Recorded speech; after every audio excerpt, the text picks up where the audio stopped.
শুধু এইরকম নয়, বরং অধপতন হতে হতে এরকম হয় এরা যেন চতুষ্পয়া জন্তুর চেয়ে আরো অধম হয়ে যায়। বলেন নাউজুবিল্লাহ।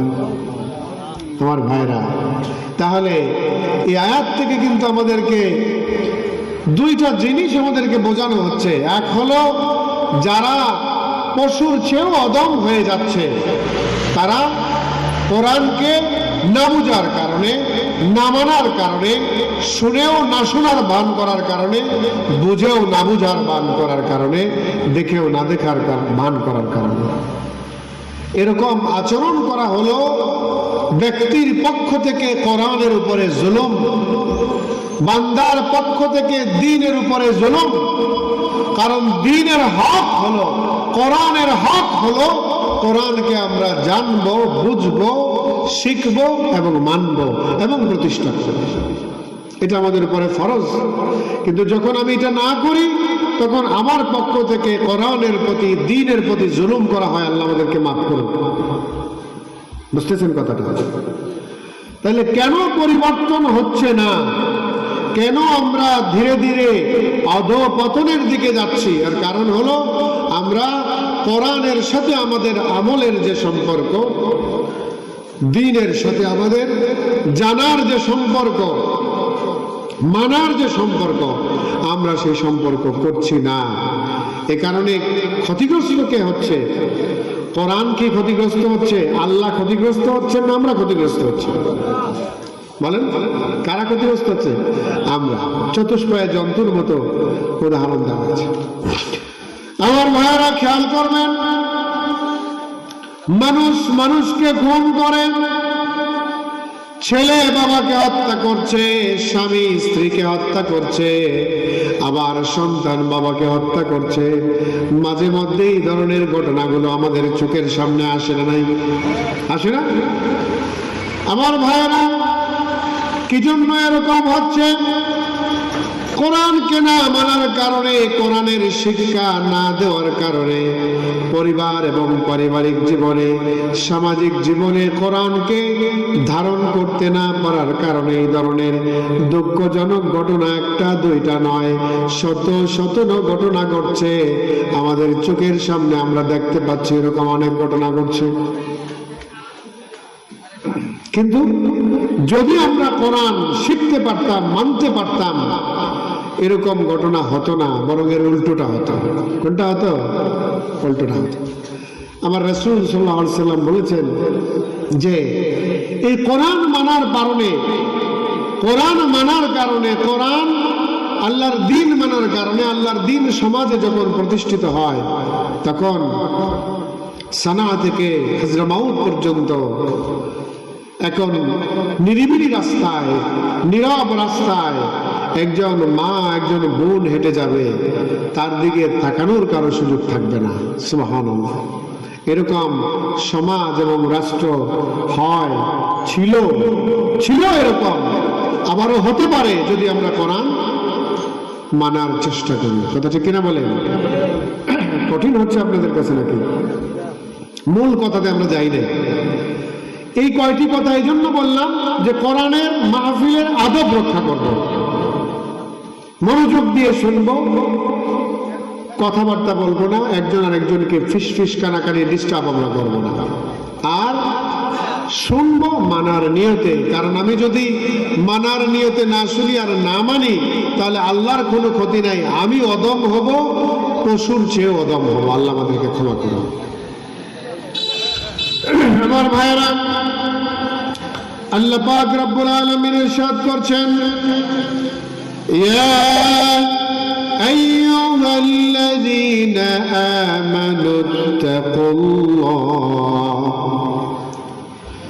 ইয়া আইয়ুহাল্লাযীনা আমানুত্তাকুল্লাহ হাক্কা তুকাতিহি ওয়া লা তামুতুন্না ইল্লা ওয়া আনতুম মুসলিমুন। আল্লাহ তাআলা ইরশাদ করছেন, ইয়া আইয়ুহাল্লাযীনা আমানুত্তাকুল্লাহ হাক্কা তুকাতিহি ওয়া লা তামুতুন্না ইল্লা ওয়া আনতুম মুসলিমুন। আল্লাহ ইমানদারকে ডাক দিচ্ছেন, ইয়া আইয়ুহাল্লাযীনা আমানু, হে ঈমান গ্রহণকারী লোকেরা, তোমরা যারা ঈমান গ্রহণ করেছো, মানে মুমিনদেরকে উদ্দেশ্য করে ডাক দিতেছেন। ডাক দিয়ে বলতেছেন ইত্তাকুল্লাহ, তোমরা আল্লাহকে ভয় করো, হাক্কা তুকাতিহি, যে পরিমাণ ভয় করা উচিত সেই পরিমাণে আল্লাহকে ভয় করো, হক আদায় করে আল্লাহকে ভয় করো। ওয়ালা তামুতুন্না ইল্লা ওয়া আনতুম মুসলিমুন, আর মুসলমান না হয়ে তোমরা মৃত্যুবরণ করো না। বুঝতে পারছেন?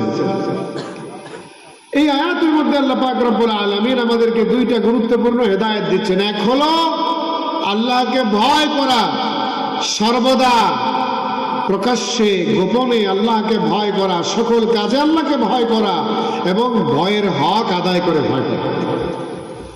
আর আরেকটা সবক হলো যে আমরা যেন মুসলমান না হয়ে মৃত্যুবরণ না করি, তার মানে সর্বাবস্থায় যেন সচেতনভাবে আমরা মুসলমান হিসেবে জিন্দেগি যাপন করি। আমার ভাইরা, আপনাদের কাছে আমার প্রশ্ন, কখন আমি মারা যাব, কোথায় মারা যাব, কোথায় ইন্তেকাল করব, কখন ইন্তেকাল করব, এটা কি আমার হাতে আছে নাকি? এটা কি আমার হাতে আছে? আমি জানি না। এই ইলম আল্লাহ পাক রব্বুল আলামিন তার কোনো নবীকেও দেননি। সাধারণ মানুষকে দিবেন দূরের কথা, কোনো নবীকেও দেননি। তারপরে আল্লাহ বলতেছেন ওয়ালা তামুতুন্না ইল্লা ওয়া আনতুম মুসলিমুন, তোমরা মুসলমান না হয়ে মৃত্যুবরণ করো না। আমার ভাইরা, মৃত্যু কত কাছে, কত নিকটে, আল্লাহু আকবার। আপনাদের এখানে এসেছি, আপনাদের এখানে হাজির হওয়ার আগে একটু খাবার খেতে আমরা বসেছিলাম।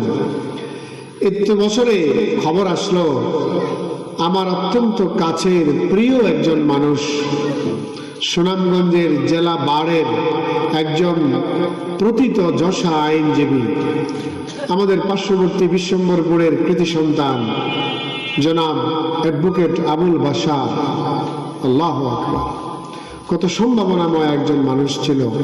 খবর আসলো যে তিনি নাই। ইন্না লিল্লাহি ওয়া ইন্না ইলাইহি রাজিউন। খুবই কাছে। আবার আল্লাহ পাক রব্বুল আলামিন বলেন ইযা জাআ আজালুহুম লা ইস্তাখিরুনা সাআতান ওয়া লা ইস্তাকদিমুন। বান্দারে, তোমার জন্য সুনির্দিষ্ট একটা সময় নির্ধারণ করা আছে। তোমার আজলের সময় যখন হয়ে যাবে, চলে আসবে। এক সেকেন্ড আগেও আসবে না, পরেও আসবে না, সঠিক সময়ে তোমার কাছে চলে আসবে। আল্লাহ পাক রব্বুল আলামিন আর বলেন আইনামা তাকুনু ইউদরিকুমুল মাউত ওয়ালাউ কুনতুম ফি বুরুজিন মুশাইয়াদা। বান্দা, তুমি যেখানেই থাকো মৃত্যু তোমাকে পাবেই।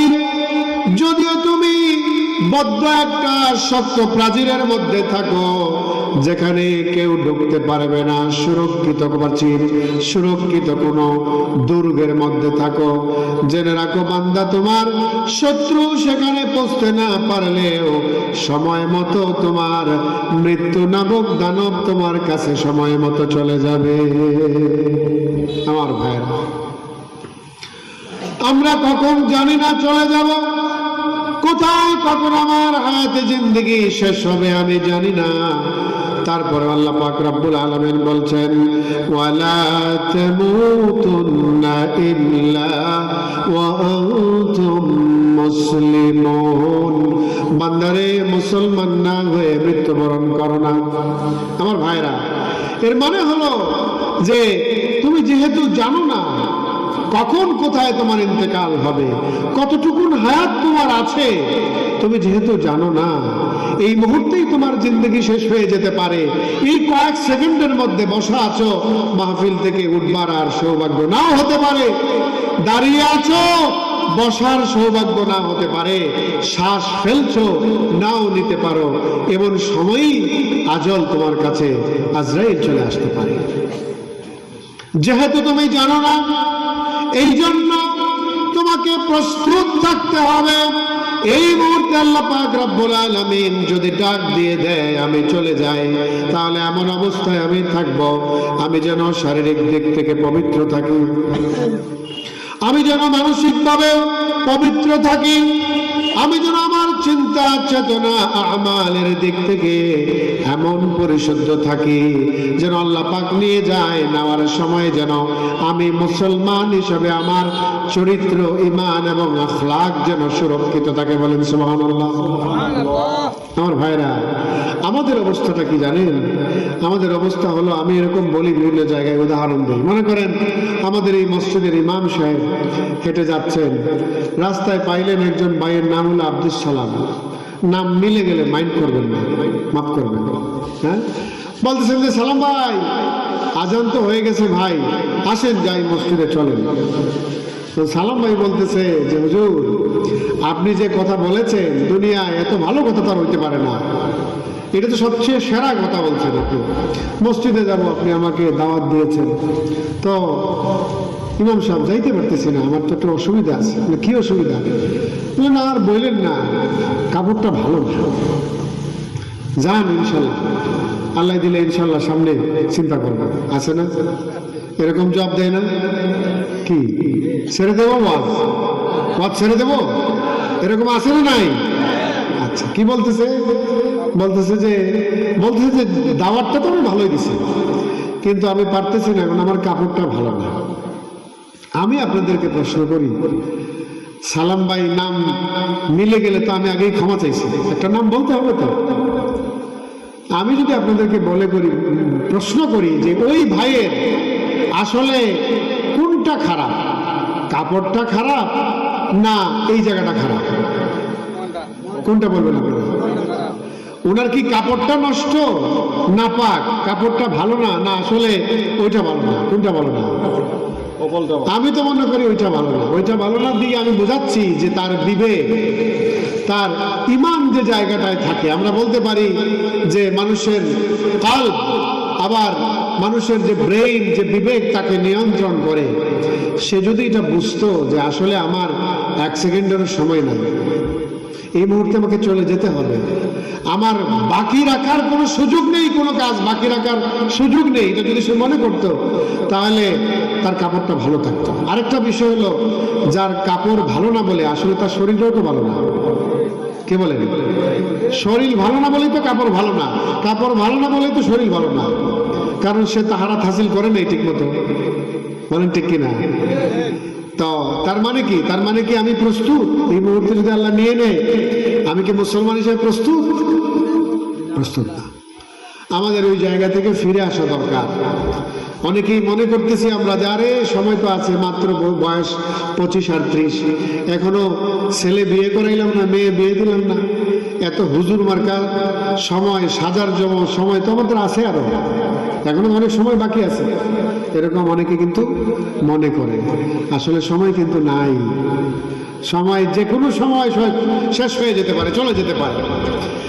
এজন্য আল্লাহ পাক সতর্ক করছেন যে না, তোমরা রেডি হয়ে যাও, সব সময় রেডি থাকো, আর মুসলমান না হয়ে কিন্তু আমার কাছে আইসো না। আরেকটা কথা বলবো, এখানে আল্লাহ পাক রব্বুল আলামিন বলতেছেন যে মুসলমান না হয়ে মৃত্যুবরণ করো না, এটার আরেকটা বড় অর্থ হলো যে এই মুসলমান হওয়া, এর অর্থ হলো আনুগত্যশীল হওয়া। কি হওয়া? বলেন কি হওয়া? আমার ভাইরা, হযরত ইব্রাহিম আলাইহিস সালাম কি মুসলমান ছিলেন না? কি বলেন, ছিলেন কিনা? কথা বলবেন। তিনি তো নবী, খলিলুল্লাহ, আমাদের জাতির পিতা ইব্রাহিম। কোরআনুল কারীমে লক্ষাধিক নবীর মধ্যে 25 জন নবীর নাম পাওয়া যায়, তার মধ্যে ইব্রাহিম অনেক বড় একজন নবী। তাকে আল্লাহ পাক রব্বুল আলামিন একদিন বলেন আসলিম। আসলিম অর্থ কি? সোজা সাপটা অর্থ যদি নেই, এর অর্থ হলো মুসলমান হও। নাকি ইসলাম গ্রহণ করো।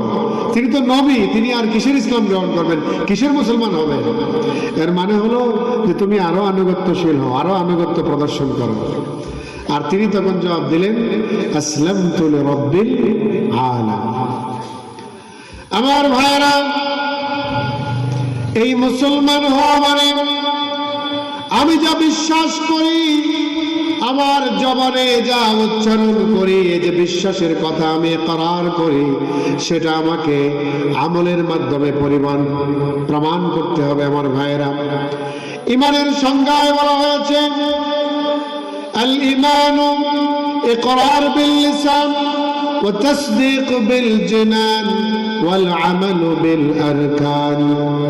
ঈমানটা হলো মুখে স্বীকার করা আল্লাহ ছাড়া কোনো ইলাহ নাই, মুহাম্মাদুর রাসূলুল্লাহ সাল্লাল্লাহু আলাইহি ওয়াসাল্লাম আল্লাহ তাআলার সর্বশেষ নবী, সর্বশ্রেষ্ঠ নবী, তারপরে আর কোনো নবী নেই।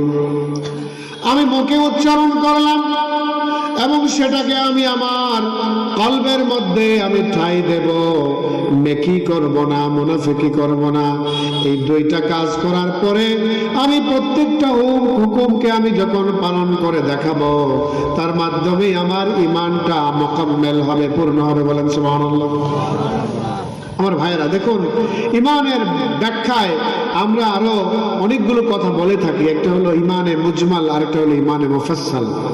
ঈমানে মুজমালে বলা হয়েছে আমানতু বিল্লাহি কামা হুয়া বিআসমাইহি ওয়া সিফাতিহি ওয়া ক্বাবিলতু জামিআ আহকামিহি ওয়া আরকানিহি।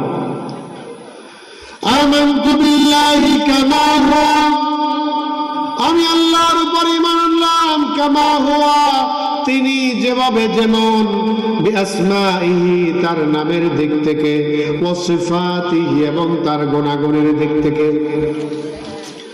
নামের দিক থেকে যেমন, গুণাগুণের দিক থেকে যেমন, ঠিক তেমনি ভাবে আমরা তার উপরে ঈমান আনলাম। ওয়া ক্বাবিলতু, আর আমি গ্রহণ করে নিলাম, জামিআ, একটা নয়, দুইটা নয়, তিনটা নয়, অথবা যেগুলো ভালো লাগে সেইগুলো, যেগুলো একটু কঠিন কঠিন মনে হয় সেইগুলো বাদ দিলাম না, সেরকম না, জামিআ, সবগুলো, আহকামিহি ওয়া আরকানিহি, তার দ্বীনের যত রকম আছে, তার যত আহকাম মানে হুকুম আছে, নির্দেশ আছে, সবগুলোকে আমি মেনে নিলাম। বলেন সুবহানাল্লাহ।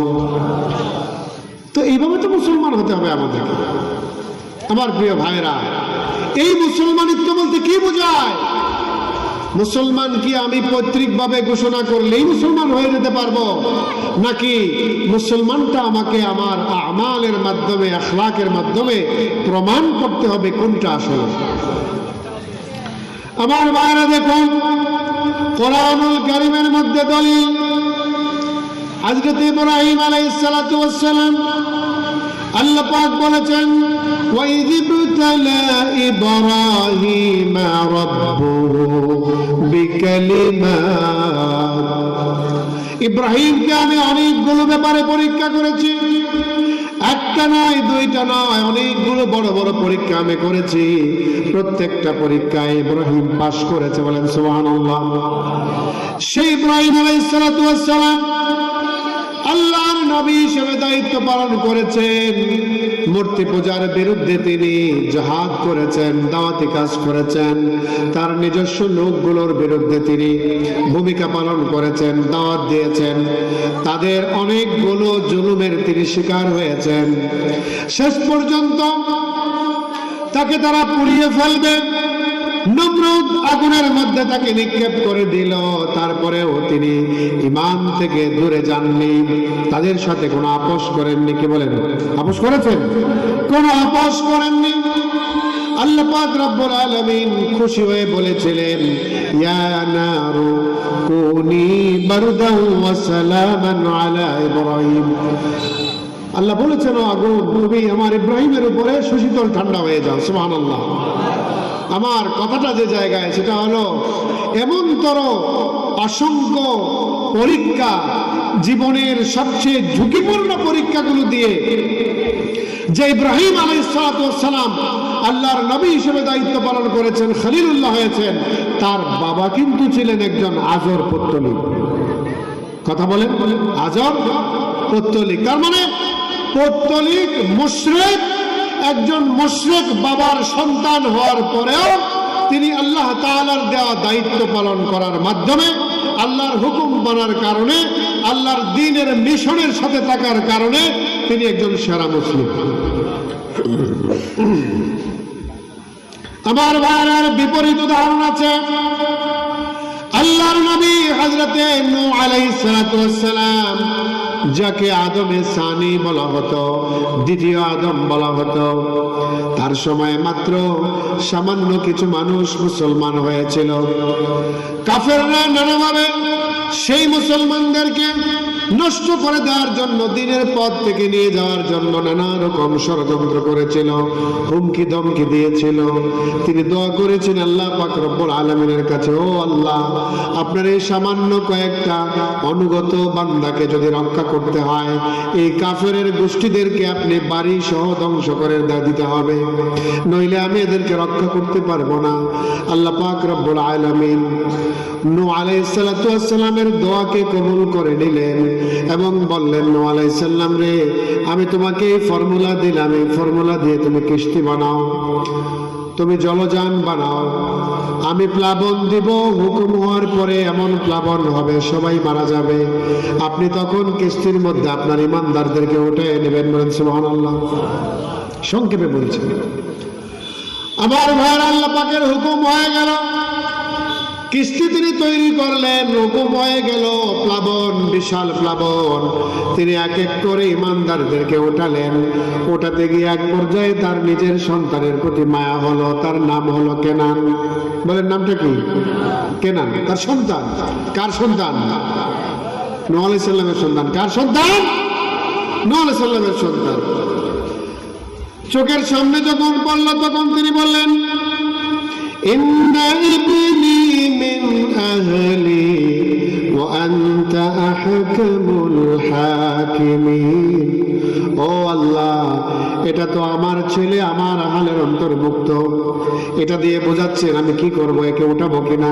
ওয়া আনতা আহকামুল হাকিমিন, আর আপনি তো সবচেয়ে বড় ফয়সালা দেনেওয়ালা। বলেন সুবহানাল্লাহ। আল্লাহ তাআলার কাছে ঈমানের প্রশ্নে, আল্লাহ তাআলার কাছে একজন নবী বাবা হিসেবে সন্তানের প্রতি তার যে দুর্বলতা, এই দুর্বলতা আল্লাহ পাক রব্বুল আলামিনের সহ্য হয় নাই। সাথে সাথে আল্লাহ পাক রব্বুল আলামিন অত্যন্ত কঠোর ভাবে তাকে ধমক দিচ্ছেন, ইন্নাহু লাইসা মিন আহলি, ইন্নাহু আমালুন গায়রু সালিহ।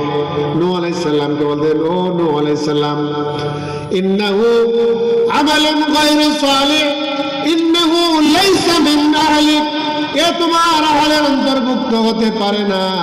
এ দুরাচার, এ সৎকর্মশীল নয়, এ দুরাচার, এ তোমার আহলের অন্তর্ভুক্ত নয়।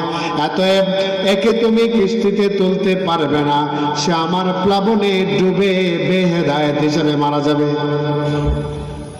সুবহানাল্লাহ বলবেন না নাকি? জোরে শুনে পড়েন সুবহানাল্লাহ। কোরআনের কথা বলতেছি। আমার মায়েরা, তাইলে কে বোঝা গেল? আল্লাহর একজন শ্রেষ্ঠতম নবী নূহ আলাইহিস সালাম একজন নবী হওয়ার পরেও, নবীর ঔরসজাত একজন সন্তান হওয়ার পরেও সে মুসলমান হতে পারে নাই। তাহলে মুসলমানিত্ব কি শুধু আমাদেরকে ঔরসজাত সম্পদ মনে করব, নাকি উত্তরাধিকার সম্পদ মনে করব, নাকি আমলের ব্যাপার আছে? কি বলেন? আমলের ব্যাপার আছে। বাবার করে জন্মগ্রহণ করলে, ঔরসজাত হলেই কিন্তু মুসলমান হওয়া যায় না। আবার দেখুন, আল্লাহর এই দুনিয়ায় তিনি তার মাধ্যমে তিনি এই দুনিয়াকে সৃজন করেছিলেন, মানব ধারার সূচনা করেছিলেন আদম আলাইহিস সালাম। পৃথিবীর প্রথম মানব, প্রথম নবী, প্রথম রাষ্ট্রপ্রধান হযরত আদম আলাইহিস সালাতু, জোরে বলেন, হযরত আদম আলাইহিস সালাতু ওয়াসসালাম। তার এক ছেলে ছিল হাবিল, আর এক ছেলে ছিল কাবিল। নাম শুনেছেন? শুনেছেন কোনদিন? হাবিল আর কাবিল। আপনার তখন তার শরীয়ত ছিল যে মা হাওয়ার গর্ভে একটা ছেলে একটা মেয়ে আসে, আরেক গর্ভে একটা ছেলে একটা মেয়ে আসে, এবং শরীয়তে বলা হয়েছিল যে এক গর্ভের মেয়ের সাথে আরেক গর্ভের মেয়ের বিয়ে হবে, এক গর্ভের মেয়ের সাথে আরেক গর্ভের ছেলের বিয়ে হবে, এটা শরীয়ত ছিল। এখন কিন্তু এটা নেই। কারণ কি? কারণ হলো একটা পরিবার থেকে শুরু হয়েছে, একটা নফস থেকে শুরু হয়েছে। ইয়া আইয়ুহান নাসু তাকু রাব্বাকুমুল্লাযী খালাকাকুম মিন নাফসিন ওয়াহিদা ওয়া খালাকা মিনহা যাওজাহা ওয়া বাসসা মিনহুমা রিজালান কাসীরান ওয়া নিসা। একটা নফস থেকে শুরু হয়েছে আদম, তার থেকে হাওয়া, এবং তারপরে তাদের থেকে আপনার জোড়ায় জোড়ায় মানব ধারা শুরু হয়েছে। তো সেখানে দেখা গেল হাবিলের গর্ভে যে হাবিলের সাথে যে বোনটা এসেছে সে একটু কম সুন্দর, কাবিলের সাথে আপনার যে বোনটা এসেছে সেটা বেশি সুন্দর। তো স্বাভাবিক কারণে বিয়ে শাদী হবে, তখন কাবিলের সাথে যার জোড়া হবে সে তো একটু কম সুন্দর। কোরআনের বিস্তারিত ঘটনা মায়েদাতে আছে আপনার। তখন সে যখন দেখলো সে ঠকে যাবে, তখন তার মধ্যে নানান ধরনের কূট চিন্তা আসতে থাকলো। বিস্তারিত ঘটনার মধ্যে সেখানে কোরবানি কার পক্ষ থেকে কবুল হয় এটা আছে। হাবিলের কোরবানিটা কবুল হয়েছে, কাবিলের কোরবানিটা কবুল হয় নাই। সে রাগ করে বলল যে আমি তোমাকে হত্যা করব, আমি তোমাকে হত্যা করব। হাবিল বলবো কেন রে ভাই, হত্যা কেন করবে? হত্যা তো করার মতো কোনো কাজ আমি করিনি, আমাকে তুমি কেন হত্যা করবে? মানুষ যারা আল্লাহর গোলাম এভাবে তো কেউ কাউকে হত্যা করতে পারে না। কিন্তু সে বলল যে না, হত্যা করবই। কোরআনের ঘটনা, তখন কাবিল হাবিলকে হত্যা করে ফেলেছে। এখন বলুন তো, নবীর সন্তান দুইজন হওয়ার পরে মুসলমান কে? বুঝতেছেন না নাকি? আলোচনা ছেড়ে দেব? এখানে কি কাবিলকে আপনি মুসলমান বলতে পারবেন? কোরআন থেকে মুসলমান বলে নাই। বোঝানোর জন্য বলছি যে আমরা যারা মুসলমান হয়েছি, আমরা মনে করছি পৈতৃকভাবে আমরা মুসলমান হয়ে গেছি, কোনো চিন্তা নাই, কোনো আমল নাই, কোনো আখলাক নাই। এভাবে তো আপনার মুসলমানিত্ব, আমার মুসলমানিত্ব আল্লাহ পাক রব্বুল আলামিন তো কবুল করছেন না। আমল দিয়ে, আখলাক দিয়ে আমাকে মুসলমান হতে হবে। আমার ভাইরা, আল্লাহ পাক রব্বুল আলামিন সূরা তাহরীমের মধ্যে বলছেন, ও কাফিররা, তোমাদের জন্য একটা উদাহরণ দেই। সেই উদাহরণ হলো ইমরাতা লূত ওয়া ইমরাতা লূত। লূত আলাইহিস সালামের এবং নূহ আলাইহিস সালামের স্ত্রী, দুই নবীর দুইজন স্ত্রী। তারা ওয়াকানাতা তাহতা আবদাইনি সালিহাইন, ওরা দুইজন নেককার বান্দার অধীনে ছিল, মানে স্ত্রী ছিল। কিন্তু তারা কি করেছে? ফাখানাতুহুমা, তারা খেয়ানত করেছে। কিসের খেয়ানত করেছে? তারা তাদের সতীত্বের খেয়ানত করে নাই, বরং তারা তাদের স্বামী, দুইজন নবী যে হকের দাওয়াত দিতেন, যে দিন নিয়ে এসেছিলেন, সেই দিনের পক্ষে তারা ছিল না, বরং নবীদের বিপক্ষে যারা ছিল তাদের সাথে ওই স্ত্রীরা আতাত করত, যোগাযোগ রাখত। নবীর দিনের পক্ষে, নবীর সৈনিকদের পক্ষের যত খবর আছে সবগুলো খবর তারা ফ্লাশ করে দিত, তাদের হাতে হাত মেলাতো। আল্লাহ রাব্বুল আলামিন বলেন, তাদের এই অপরাধের কারণে আমি আল্লাহ পাক রব্বুল আলামিন ওই দুই নবীর দুইজন স্ত্রীকে আমি জাহান্নামের অধিবাসী করেছি। বলেন নাউজুবিল্লাহ। আমার ভাইরা, তাহলে কি বোঝা গেল? যে দুইজন নবীর স্ত্রী হওয়ার পরেও তারা স্ত্রীর পরিচয়ে মুসলমান হতে পারে নাই।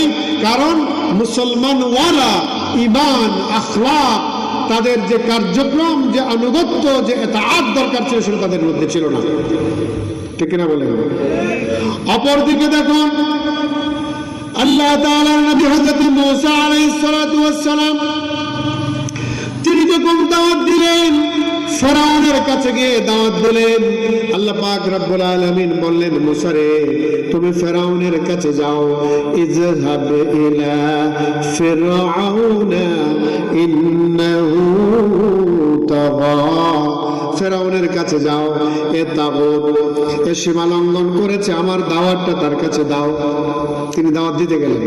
তার আগে দেখেন, রব্বি ইশরাহ লি সাদরি ওয়া ইয়াসসির লি আমরি ওয়াহলুল উকদাতাম মিন লিসানি ওয়াফকাহু কওলি। তিনি দোয়া করেছেন, আল্লাহ আমার জিহ্বার জড়তা দূর করে দাও, আমাকে তুমি শক্তি দাও, আমি যেন সুন্দর করে দাওয়াতটা উপস্থাপন করতে পারি। কার কাছে গিয়েছেন জানেন? তার নাম কি?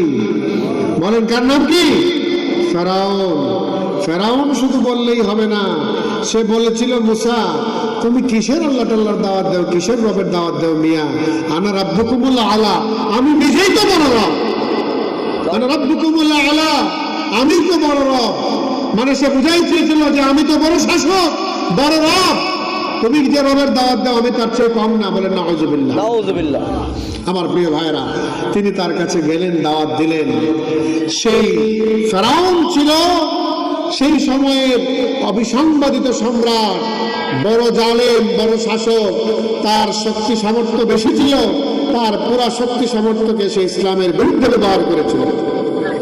আমার প্রিয় ভাইরা, সেই সময়ে সেই ফেরাউনের ঘরে যিনি ছিলেন, তার বিবি, তার নাম ছিল আসিয়া। তার নাম ছিল কি? আসিয়া। সুবহানাল্লাহ, সুবহানাল্লাহ বলেন।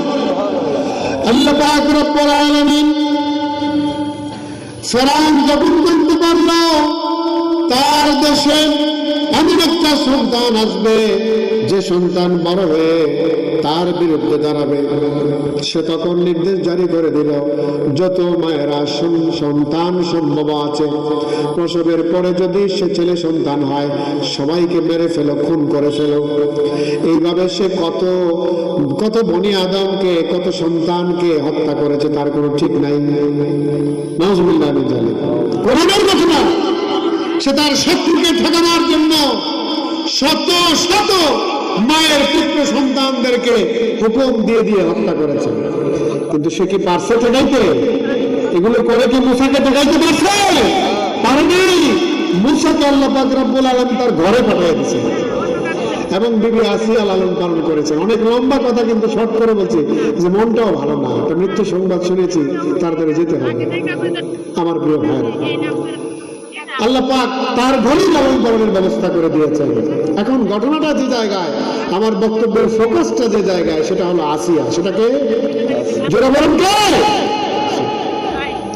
আমার ভাইরা, আসিয়া যখন দেখে তার স্বামী ফেরাউন মানুষের কাছে অবিচার করে, আল্লাহর দ্বীনের বিরুদ্ধে সে ভূমিকা পালন করে জুলুম করছে, সে যখন দেখে মানুষকে নির্বিচারে হত্যা করছে, সে যখন দেখে তার স্বামী হতে পারে কিন্তু তার চেয়ে বড় জালেম সেই সময়ে আর কেউ ছিল না, তখন স্ত্রী আসিয়ার কাছে ওই সময়ে দুনিয়ার মধ্যে সবচাইতে ঘৃণিত ব্যক্তির নাম ছিল ফেরাউন। সবচাইতে ঘৃণিত ব্যক্তির নাম ছিল ফেরাউন। ফেরাউন যখন দেখলো স্ত্রী হওয়ার পরেও, তার প্রাসাদে থাকার পরেও, তার সমস্ত সম্পদ, তার সবকিছুকে ভোগ করার পরেও আসিয়া তার আনুগত্য করে না, তখন আসিয়াকে সে ধমক দেওয়ার চেষ্টা করেছে, হুমকি দেওয়ার চেষ্টা করেছে, মানে না।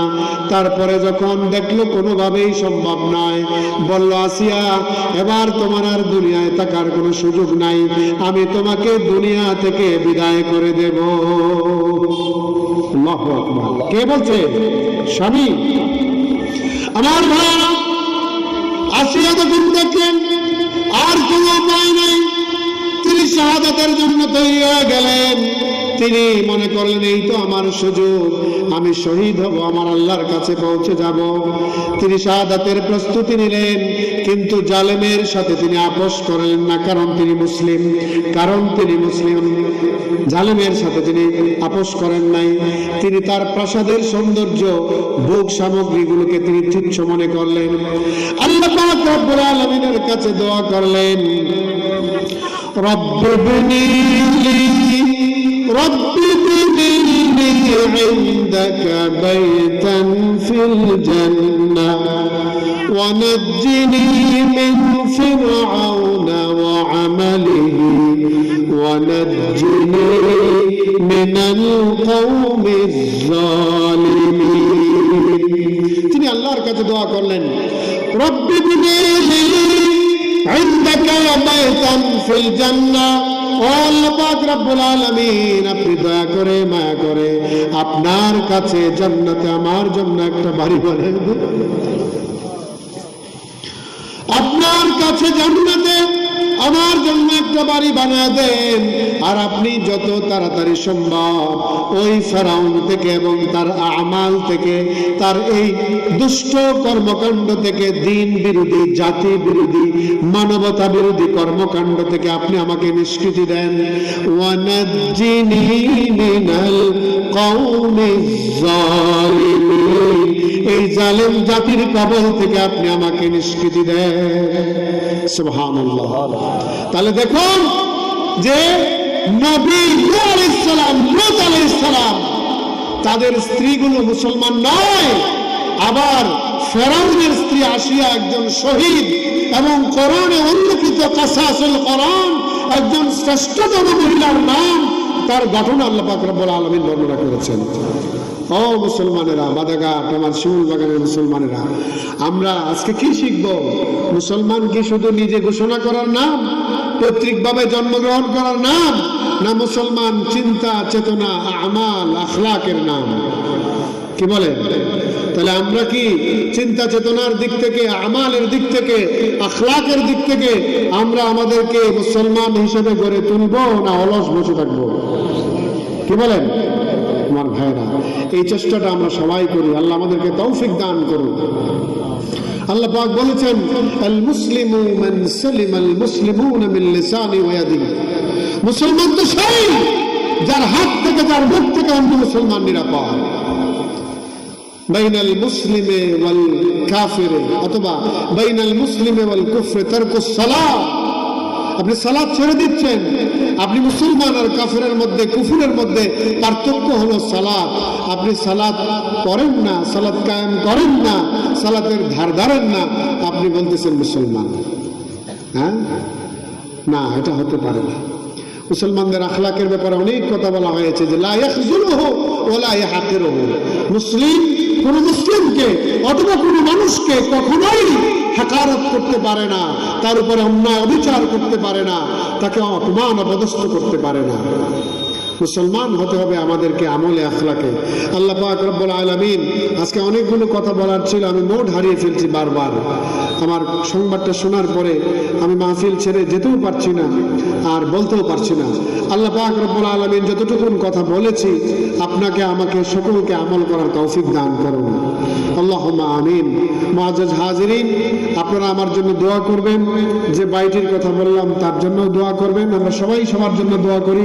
আল্লাহ পাক যেন আমাদেরকে চলে যাওয়ার, যে কোনো সময় চলে যেতে পারি, সেই চলে যাওয়ার প্রস্তুতি নেওয়ার তৌফিক দান করেন। আল্লাহ তাআলার সন্তুষ্টি হাসিলের, আল্লাহ তাআলার সেই জান্নাতের অধিবাসী হওয়ার তৌফিক দান করেন। এবং আগামী দিনে আমার পলাশী ভাই যেটা বলে গেলেন, সেটা হলো আগামী দিনে সবাই ঐক্যবদ্ধভাবে এই দেশে যেন আমরা